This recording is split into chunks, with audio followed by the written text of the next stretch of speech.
Okay, truth number 16. Temptation is a winnable battle.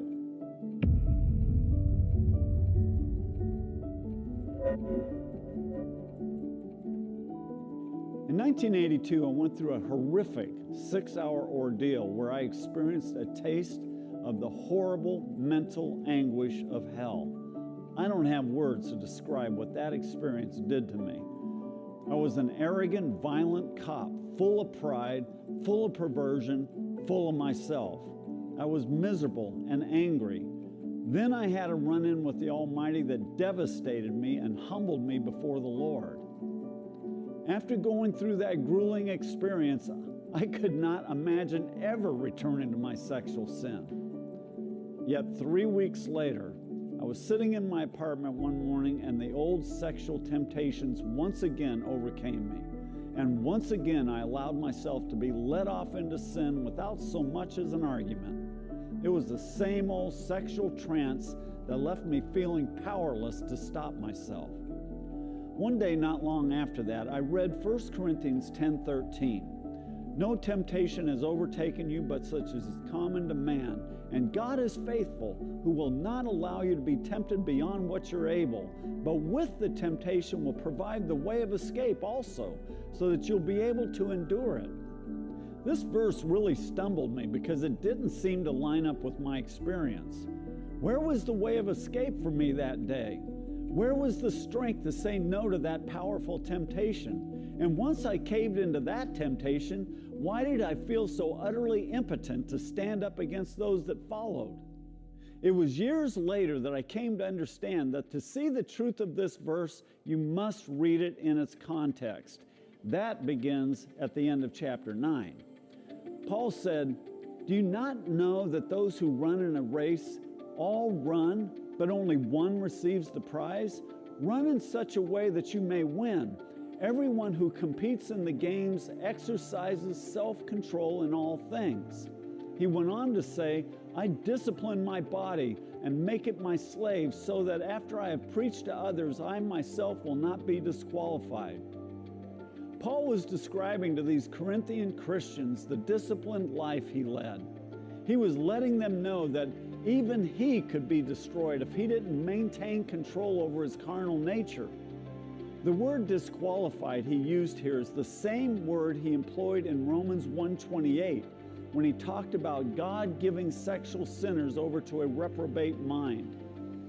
As he opened chapter 10, he used the children of Israel in the wilderness as an example of disobedience and unbelief.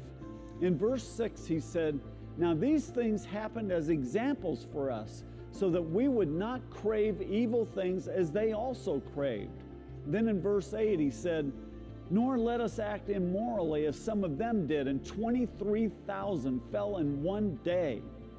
He wrapped up this line of thought in verse 12 where he said, "Therefore, let him who thinks he stands take heed that he does not fall." When you look at the whole context here, there's no other possible way to understand it than to say that this is a sober warning to be very careful about the way we live our lives. If Paul were to condense this whole passage down into a simple sentence, I think it'd sound something like this. I live a very disciplined life because I don't want to end up like those Israelites who, in spite of all their spiritual privileges, were destroyed because they gave over to sexual sin and idolatry. And that shows the difference between Paul's life and my life in 1982. I had not yet learned the importance of living a disciplined life. You see, you don't prepare to face temptation at the moment of attack, you prepare for it in your daily life. A good illustration of this would be boxing. When I was young, I spent some time working out at a local boxing gym. There was also a professional fighter who trained in that gym. Of course, he fought for a living and was far better at it than I was. But I remember having the sense that he didn't seem to train all that hard. One night I went to see him box at the Memorial Auditorium. I was excited to see him in action, but it turned out to be a pretty disappointing night.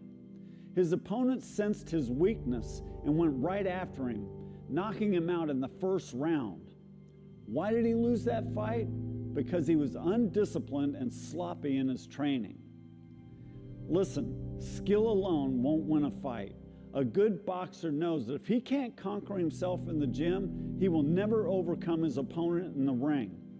The loafer runs 2 miles rather than 10. He quits his workout when he gets tired.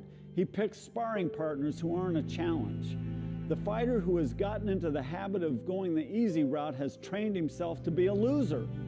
No matter how skilled he might be, when he gets into that ring, his lack of discipline and his unwillingness to be hard on himself is going to become evident to all. You could say that the reason I caved into that temptation in 1982 was because I had not yet learned to do my road work. And when you think about sexual addiction, you could really say that it's nothing more than a string of lost fights with temptation.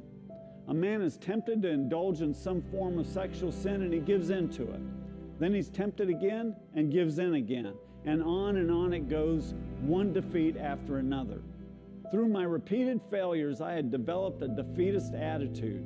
I was in the habit of giving up as soon as the temptation presented itself. That fatalistic attitude wasn't going to change until my thinking changed. And my thinking couldn't change until I knew what it meant to spend quality time with the Lord every day.